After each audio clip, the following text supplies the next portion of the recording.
Wala na ang Pasko. Mag-email ang abogado ko sa iyo.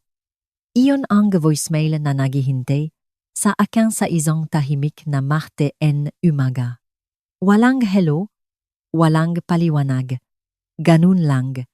Ang boses ng aking ama na dating nakakaaliw nung bata pa ako. Ngayon ay matalim, kalkulado, at malamig na parangilo. Pinatuktok ko ito ng 2 beses. Hindi dahil hindi ko naintindihan, kundi dahil hindi ko masapantahan na totoo ito. Tumayo ako sa kusina ko, hawak ang tasang kape na malamig na, at nakatitik sa screen ng telepono na parang maaring magbago ang isip nito. Pero naroon pa rin ito, malinaw at brutal. Isang voicemail, 7 segundo, isang buong buhay ngang mabitak na sa wakas ay nabasak na. 10 minuto pagkatapos, dumating ang isa pang mensahe. Ito naman mula sa aking nanay. Talagang nagawa mo na. Sabi niya, naririnig ko ang ngiti sa boses niya. Ang mayabang na tono na lagi niyang ginagamit kapag akala niya ay nanalo na siya. Ngayon, nawala na sa iyo ang lahat. Walang konteksto, walang dahilan, walang kabaitan. Ganun lang ang pangungusap. Malamig, walang pakialam. At tapos na, hindi ako nakipagtalo. Hindi ko tinanong kung ano ang sinasabing nagawa ko. Hindi ko rin ipinagtanggol ang sarili ko. Nagtype lang ako ang 2 salita sa group chat namin para sa mga plano ng pamilya. Naunawaan ko. At pinindot ko ang send, iyon na. Walang exclamation point. Walang paliwanag. Pinanatili ko itong maikli dahil, sa totoo lang, ano pa ba ang dapat sabihin? Ganun nila ako tratuhin. Ang kanilang anak na babae. Ang nagtyosign sa kanilang mortgage. Ang nagbabayad ng kalahati ng kanilang utilities kapag mahigpit ang buhay. Ang nagpautang ng 10,000 sa kapatid ko at hindi man lang nakakuha ng pasalamat. Ang nakansela ng biyahe, pangarap, at maging madate para lang makatulong sa kanila dahil may ibig sabihin sa akin ang pamilya. Pero sa kanila, mukhang iba ang ibig sabihin nito. Walang away. Walang pakakanulo mula sa akin. Walang lihim na kasalanan na nagbibigay katwiran sa biglang pag-atake na ito. Tanging tahimik na samangluk na lumalaki sa ilalim ng kanilang bubong hanggang sa kumulo ito at maging voicemail na iyon, maging ngiti na iyon. Sumagi sa isip ko ang mukha ng nanay ko. Perpektong naka-powder. Umiinom ng alak sa Noche Buena nung nakaraang taon habang ako ay nahuhugas ng pinggan sa kusina niya. At ngayon ay may lakas siyang sabihin na nawala na sa akin ang lahat. Hindi pa ako galit nun, tanging blanko lang. Pero may bumubulong sa loop ko. Hindi mo nawala ang lahat. Malapit mo nang mapagtanto kung ano pa ang meron ka. Naunawaan ko. Ito ang pinakakontroladong kasinungalingan na natip ko kailanman. Dahil, sa loob, wala akong naintindihan. Naupo ako sa gilid ng pama, nakatitik sa nag-iisang salitang text na iyon na parang may sariling tibok ng puso. Matagal na nanatili ang mga daliri ko sa ere bago ko ibinaba ang telepono. Masikip ang dibdib ko. Parang matagal na akong humihinga ng malalim at hindi ko man lang napapansin. Sinusubukan kong huwag umiyak, hindi dahil ayaw ko, kundi dahil bahagi pa rin sa akin ang hindi makapaniwala na seryoso sila. Na hindi ito isa na namang laro ng nay ko o parusa ng tatay ko na nakamaskara bilang matigas na pagmamahal. Pero sa pagkakataong ito, iba ang pakiramdam. Parang tapos na. Isang abogado bago ang Pasko. Parang hindi nila kayang tanggihan ako ng tahimik. Kailangan nilang gawing opisyal. At ang pinakamasakit, gusto ko pa ring maniwala na magigising ako at sasabihin nila na biro lang. Na baka galit lang sila. Na baka may nagawa ako ng hindi ko namamalayan.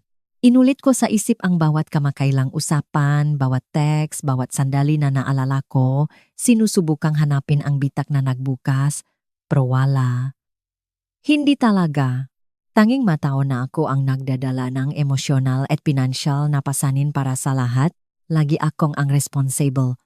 Ayon ang label ko, si Maria, ang tagapag-ayos, ang kalmado, ang maasahang anak na babae na hindi marunong tumanggi, ang tumutulong sa bayad sa mortgage kapag walang trabaho ang mga magulang.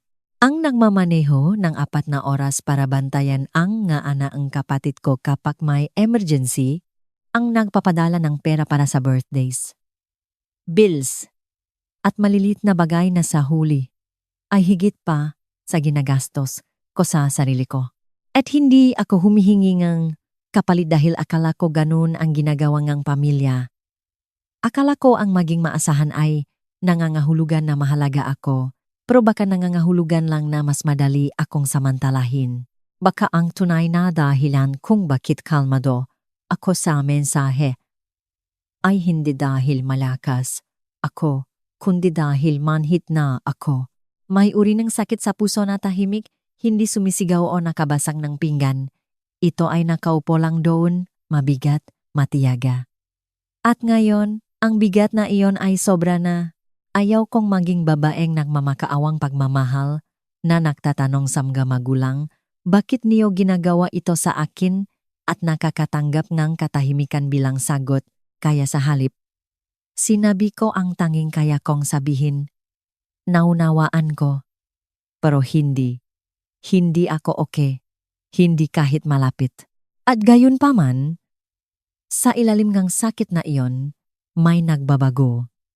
May hindi ko pa masabi ang pangalan, hindi ito parang paghihiganti. Hindi kahit galit, parang isang pinto ang naksara. At baka, sadyang baka, ako na ang lalabas ng tuluyan sa pagkakataong ito. Habang nakatitig ako sa screen ng telepono, hindi ko maiwasang balikan ang nakaraan sa bawat maliliit na sandali na humantong dito. Bawat banayat na pagbabago, bawat hindi binibikas na tuntunin. Hindi lang ngayon. Ito ang pinagsama-samang nga taon ng pagiging backup na anak na babae. Noong bata pa ako, ang kapatid kong lalaki ang laging nasa pansin nila. Siya ang golden child, ang may potential, ang hindi nakakamali. At kahit gaano ko kahirap patunayan na kaya ko rin, kasing deserving na ng pagmamahal, ako pa rin ang laking naklili na sa hulo. Naririnig ko pa rin ang boses ng nanay ko sa tainga ko. Maria, pwede bang i-cosign mo lang ang bahay para sa kapatid mo? Nahihirapan siya sa down payment, pero ikaw ang responsible. Kaya mo naman, di ba? Kaya ko naman. Di ba? Siyempre. Ginawa ko. Dahil ano ba ang dapat kong sabihin? Hindi. Wala akong lakas ng loob na tumanggi. Kapatid ko siya. Mga magulang ko sila. At sa paano man, nakumbinsi ko ang sarili na ganun talaga ang ginagawa ng pamilya. Sumandal sila sa iyo at hindi ka nagrereklamo. Pero ang problema sa laging pagiging tagapag-ayos ay wala kang oras na maayos ang sarili mo. Walang espasyo para sa sarili kong pangarap, sarili kong layunin. Tuwing mukhang umikot ang usapan sa problema ng iba ang bahay, ang sasakyan, ang bills laging may kailangan akong iligtas. Naalala ko ang isang pagkakataon nang nakaupo kami sa hapagkainan. Kaswal na binanggit ng nanay ko muli ang problema sa trabaho ng kapatid ko. Huminga siya ng malalim at tumingin sa akin. Maria, alam mo naman na maaring umunlad pa ang kapatid mo kung may work ethic ka. Pero siya, ewan ko ba? Sinusubukan niya. Pero hindi siya kasing maasahan mo. Salamat sa Diyos at nandito ka. Ngumiti ako pabalik, isang mahigpit na ngiti, ang uri na ibinibigay mo kapag sinusubukan mong lunukin ang bukol sa lalamunan. Hindi na ako nagprotesta. Hindi kapag alam kong wala silang inaasahan sa akin kundi maging mabuti. Medjiging mas madali na lang tumango at tanggapin ang papel ko. Pero ano ba ang nakuha ko rito? Ako ang nagdadala ng lahat ng pinansyal na pressure, nag-overtime, nagpautang, nagpapakita at tahimik na nawawala sa likod kapag nasa spotlight ang iba, at hindi lang pera. Emosyonal na bigat din. Nakita ko kung paano binibigyan ng walang katapusang pansin ng mamagulang ang kapatid ko at asawa niya. Ang kanilang birthdays, anniversaries, struggles, successes. Samantala, Ang mga tagumpay ko ay sinalubong ng katahimikan o mabilis na papuri. Nakapasok ako sa isang prestihiyosong kolehiyo, pero sa halip na ipagdiwang ako, tinanong nila, sa tingin mo ba ay makakatulong ka pa sa amin kapag nagtapos ka na? Nang ilunsad ko ang aking negosyo, halos hindi nila pinansin. Hindi ko napagtanto nun, pero dun nagsimulang makaroon ng ngabitak. Dun nagsimula ang mabagal na pagkakanulo sa tiwala ko. Patuloy kong itinutulak ito sa gilid, inisip na baka iniisip ko lang na baka masyado akong sensitibo. Pero ngayon, dito naupo, hindi na may kakaila ang katotohanan. Emosyonal at pinansyal na kinuha nila sa akin sa loob nga taon at pinayagan ko sila at ngayon ay wala hanggang kailangan nila ako muli. Pumasok ako sa bangko ng may matatak na hininga. Malamig ang mga kamay ko laban sa balat ng aking pers. Ang mataas na kisame na makintap, ang mahinang bulong ng mga tahimik na usapan, ang nakakaaliw na tunong ng pang-araw-araw na negosyo. Lahat ay parang hindi totoo, parang lumalangoy ako sa buhay ng iba. Ngumingiti ang nga teller, binabati ang nga taong papasok at palabas. Pero sa loop, ang puso ko ay bagyo. Napakarami ang kailangan para makarating dito. Napakaraming lakas na hindi ko alam na meron ako. Pero, ang desisyon ay nagawa na. Tapos na ako. Lumapit ako sa counter, sinalubong na parahong makalang naniti. Paano ko po kayo matutulungan ngayon? Kailangan ko pong makipag-usap sa isang tao tungkol sa pagtanggal ng pangalan ko sa mortgage. Sabi ko, kalmado ang boses ko, halos nakakatakot na kalmado, hindi nagtanong ang teller. Karaniwan na itong negosyo. Tumango siya at itinuro ako sa pribadong opisina sa likod ng bangko. Isang maliit, tahimik na silid na may malaking mesa at computer. Lahat ay sterile, lahat maliban sa mga desisyon na malapit ng gawin dito. Naupo ako sa harap ng isang babae sa 30s. Ang salamin niya ay nakasabit sa ilong habang nakiklik sa keyboard. Naramdaman ko ang malamig na daloy ngang pagkabalisa sa dibdib, pero pinigilan ko ito. Nag-research na ako. Alam ko ng eksakto kung ano ang kailangan kong gawin. At gagawin ko ito. Narito ako para tanggalin ang pangalan ko sa mortgage. Ulit ko, maingat na pinagmamasdan ang babae. Sumulyap siya mula sa screen, parang hindi niya lubos na naiintindihan ang bigat ng kahilingan ko. Sigurado ka ba dito? Malaking halaga ito. 320,000 piso. Hindi biro. Miss, sumulyap siya sa papeles. Maria, sigurado ako. Sagot ko. Hindi nag-alinlangan ang boses ko. Nagdesisyon na ako. Ang papeles ay blur ng mga salita at lakda.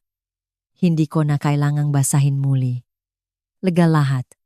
At habang pinipirma ko ang aking pangalan, isang pakiramdam ng tahimik na pagtatapos ang lumukop sa akin.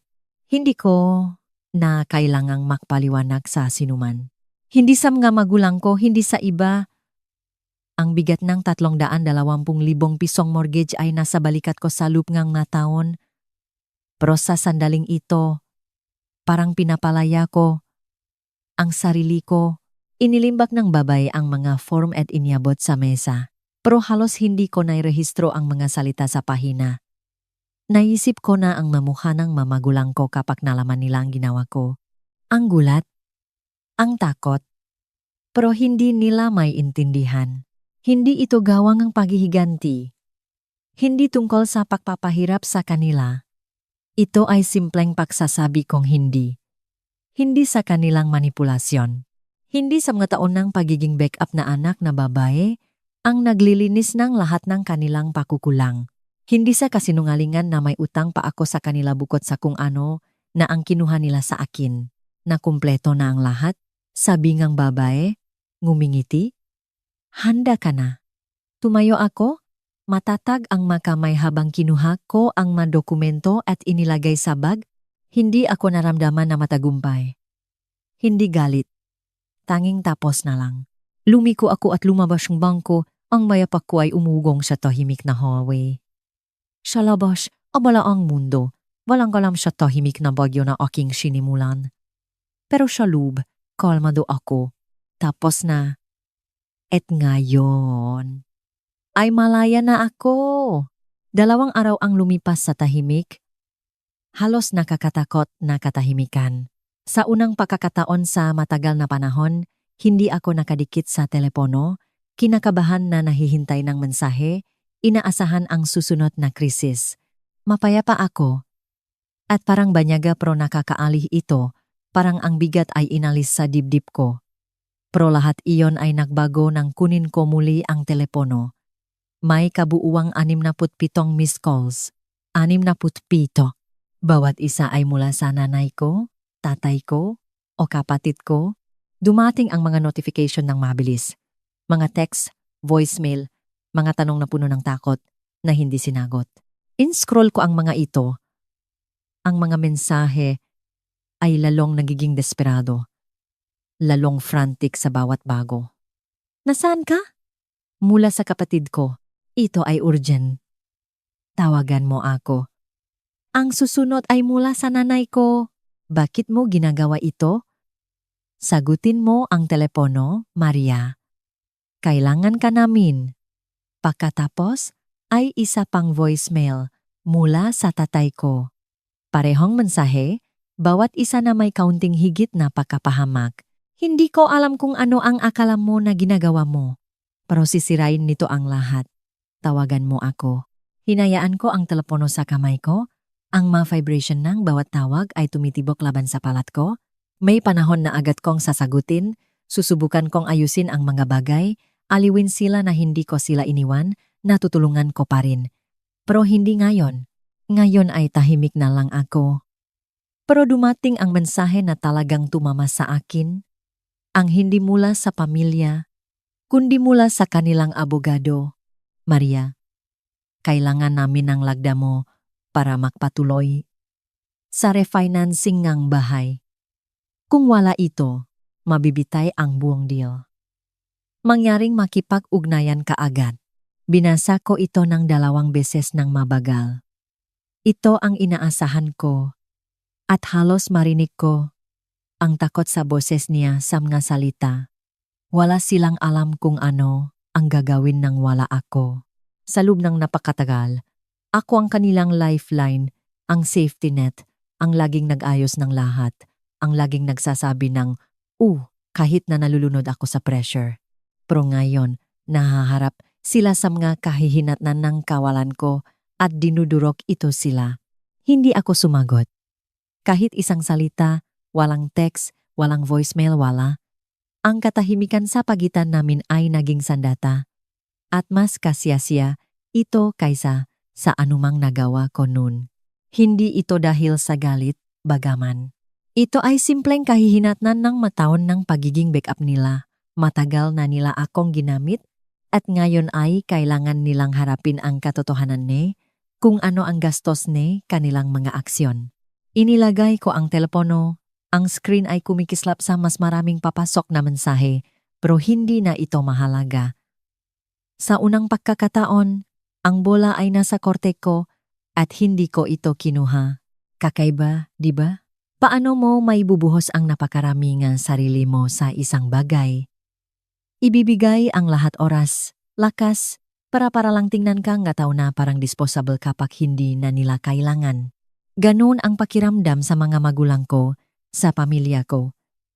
Itinayo nila ang lahat sa likod ko, sa mga sakripisyo ko, at sa aking bulak na katapatan, at nang sa wakas ay gumuhit akong linya sa buhangin, nang sabihin ko na sapat na, sinubukan nilang burahin ako. Parang hindi ako kailanman mahalaga. Parang ang mataon na ginugol ko bilang kanilang safe bet ay walang halaga. Pero iyon ang katotohanan, di ba? Sa kanila, hindi ako anak na babae. Ako ay isang insurance policy. Ang tinatawagan kapag mahirap ang sitwasyon. Ang hindi marunong tumanggi. Ang laking nakpapakana ng lahat. Kahit na ubos na ako, hindi ito tungkol sa pagmamahal. Hindi talaga. Tungkol ito sa kung ano ang may bibigay ko. At nagbigay ako. Nagbigay ako ng higit pa sa dapat. Isinakripisyo ko ang aking savings. Cosign. Ako sa 320,000 pisong mortgage, alam na ang pasanin ay babagsak sa akin kapag mahirap. Isinakripisyo ko ang mga taon ng sarili kong pinansyal na katatagan para siguraduhin na komportable sila. Hindi ko man lang naisip tanungin, paano naman ako? At nang hindi ko na kaya. Nang sa wakas ay napagtanto na hindi ako ang kanilang tagapagligtas, ako lang ang kanilang kasangkapan, ang kanilang tungkot, ang kanilang backup dun nagbago ang lahat. Pero narito ang hindi nila inasahan. Hindi ko kailangan sila para ayusin ito.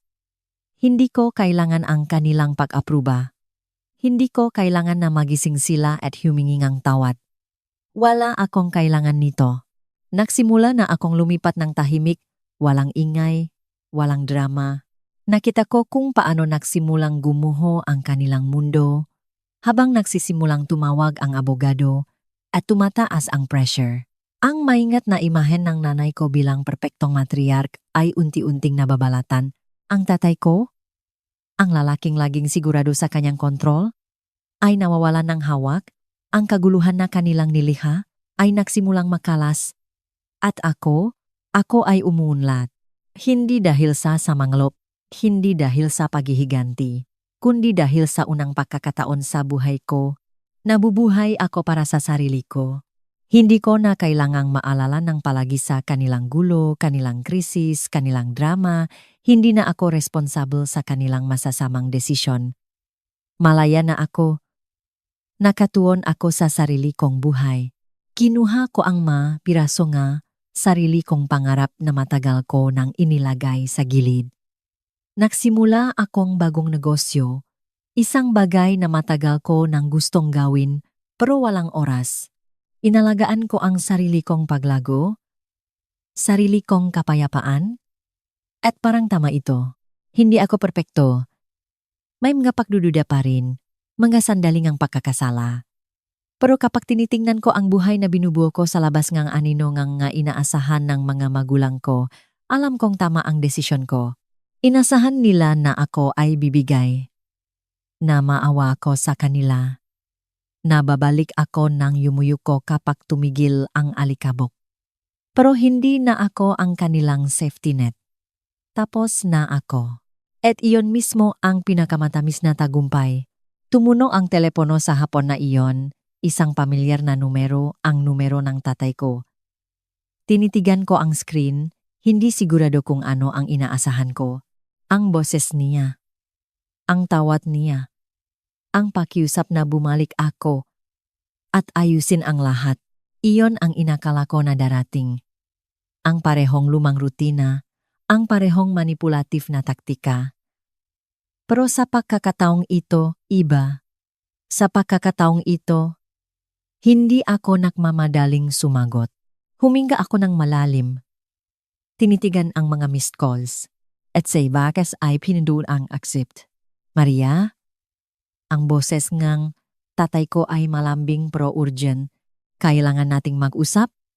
Pwede bang makita tayo bukas? Pupunta ako sa iyo. Naupo? Ako sa katahimikan sandali? Hinayaan ang bigat ng kahilingan niya? Bakit? Para lecture. Anmo na naman ako? Para guilt trip mo ako na bumalik at gawin ang lahat para sa inyo? Salamat na lang. Please. Mag-usap lang tayo. Pakiusap niya. Hindi ako humihingi ng pera. Humihingi ako sa iyo para sa pamilya. Alam mo na hindi ko mayos ito nang wala ka. Naramdaman ko ang kanyang desperasyon sa bawat salita. Mabilis ang isip ko, pero matatag ang boses ko. Sige, mausap tayo. Pero hindi ito tungkol sa pag-ayos ng anumang bagay. Ito ay tungkol sa pagtanggap na nagbago na ang lahat. Nag-ayos kami ng oras. Kinabukasan, inihanda ko ang sarili ko. Hindi para sa emosyonal na pagsabok na inasahan ko, kundi para sa iba pa. Nang dumating sila sa bahay ko, ang mukha ngang tatay ko ay punong pag-alala, pero may iba pa sa likod ng mamata niya. Pagkakasala, pagsisisi, o baka ang bigat ng kanyang pride na gumuho. Ang nanay ko naman, punong ngiti na parang walang nangyari. Nakatayo siya ron. Ang karaniwang fachad ng pagiging perpekto ay nasa lugar. Maria anak! Sabing nanay ko! Napakalaking bagay ang ginawa mo rito. Parang-para lang naman. Huwag kang masyadong dramatic. Halos matawa ako. Halos. Hindi na ito nakakatawa. Tumayo ako at lumakad patungo sa salas. Itinuro sa kanila na maupo. Nanatili akong nakatayo. Tumitingin sa kanila mula sa itaas na parang estranghero. At sa isang aspeto, ako nga. Hindi na ako ang backup nila. Hindi na ako ang tagapag-ayos ng problema nila. Maupo kayo. Gagawin ko itong maikli. Sabi ko ng kalmado. Nakatinginan sila. Hindi sigurado. Ang gamatang tatay ko ay tumatalon sa akin at sa nanay ko. Nakihintay na siya ang sumali. Pero hindi siya sumali. Hindi na ako ang anak. Na babae na kilala niyo nun. Sabi ko ng mabagal. Hinayaan ang masalita na tumagos. Matagal na ninyo akong tinanggal. Ginagamit ako. Inaasahan na darating ako tuwing makakamali kayo. At ginawa ko. Nagbigay ako. Co-sign ako sa mortgage na iyon. Iniligtas ko kayo. Nilinis ko ang gulo tuwing hiningin niyo. At alam niyo ba? Wala akong nakuhang pasalamat. Kahit isang beses, kahit isang sorry. Umusok ang nanay ko sa upuan. Malinaw na hindi komportable. Pero nagpatuloy ako. Hindi ninyo kailanman naisip kung gaano karami ang isinakripisyo ko para sa inyo. Sarili lang ninyo ang inaalala ninyo.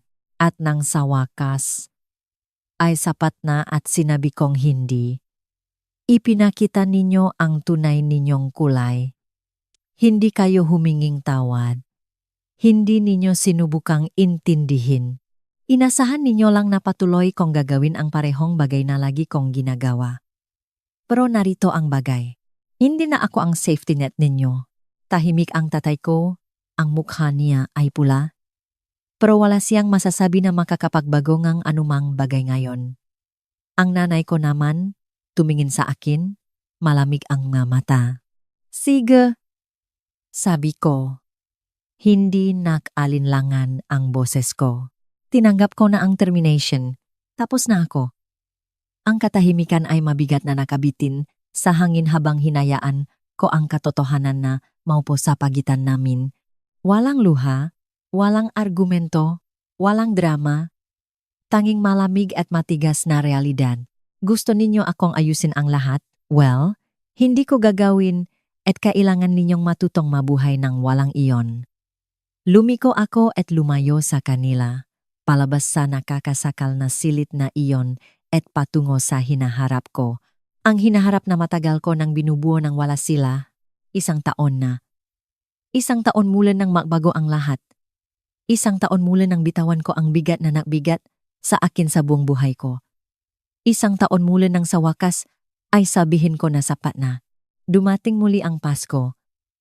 At sa pagkataong ito, iba ang pakiramdam. Hindi na ako nagmamadali sa paligid para matugunan ang imposibleng inaasahan ng lahat. Hindi na ako nahaharap sa strain ngang pagpapanggap na tagapagligtas ng isang tao. Laging ginagampanan ang papel na isinulat nila para sa akin. Sa halip, nakaupo ako sa bagong apartment ko. Ang Christmas tree ay kumikislap ng mahina sa sulok. Ang mainit na amoy kanela at pine ay punong hangin. Mapayapa ito. Akin ito. Ang apartment ay hindi grand. Hindi ito ang mansion na inasahan nila na titirhan ko. Ang inakala nilang dapat kong pagmamay-arian. Pero sa akin, ito ang lahat. Ito ay kalayaan. Ito ay pagpili. Ito ang unang Pasko sa loob nga taon na tunay na pakiramdam ko ay nasa bahay ako. Napapalibutan akong bagong mga kaibigan. Ang mataong talagang nakmamalasakit sa akin. Ang hindi nakikita sa akin bilang safety net, kundi bilang isang tao, isang babae, hindi ATM, hindi kasangkapan, kundi ako.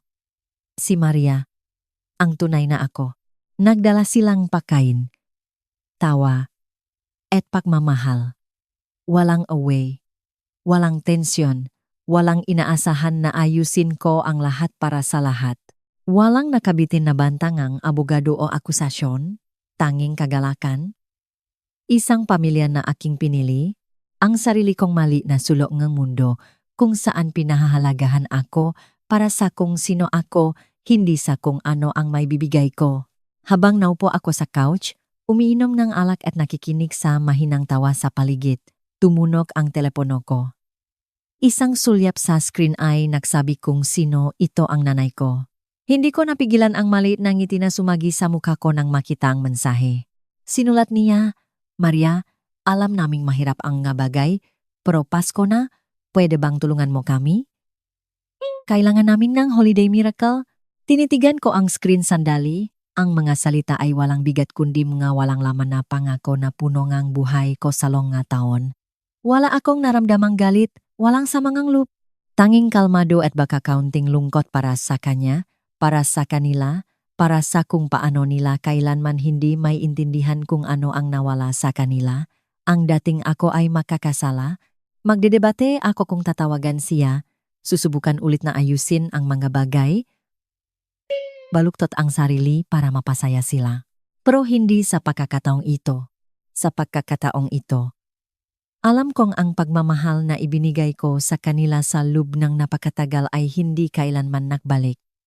Alam ko ang halaga ko. Hindi ko na kailangan ang kanilang pagpapatunay. Sa halip, ngumiti ako, hindi sa galit o yabang, kundi sa kapayapaan. Inilagay ko ang telepono ng walang sagot at hinayaan ang mensahe na maglaho sa background. Tiningnan ko ang mga taong napapalibutan ko. Ang mga taong pumili sa akin at napagtanto kong mayroon na akong lahat ng kailangan ko. Mayroon akong kapayapaan, kalayaan, at ang pagmamahal na tunay na walang kondisyon. Ang pagmamahal na matagal ko nang hinahangat. Binigyan ko ang sarili kong holiday miracle na hinanap ko sa buong buhay ko. Hindi ko kailangan na sila ay magbago, biglang maintindihan, humingi ng tawad. Sapat na ako. Lagi na akong sapat. Kaya, ibinalik ko ang atensyon sa mga taong nasa silid. Hinayaan ang kanilang tawa na punuin ang hangin. Ang tunog ng kagalakan at init na nakapalibot sa akin. At sa sandaling iyon, alam kong malalim sa loob, tama ang desisyon ko. Hindi na magiging pareho ang Pasko. Pero sa pagkakataong ito, perpekto ito dahil binigyan ko ang sarili kong pinakamalaking regalo sa lahat kapayapaan. Kung nararamdaman mo rin ang bigat ng utang na loob na hindi na nararapat, tandaan, maari mong piliin ang sarili mo. Karapat-dapat kang mabuhay ng malaya at mapayapa.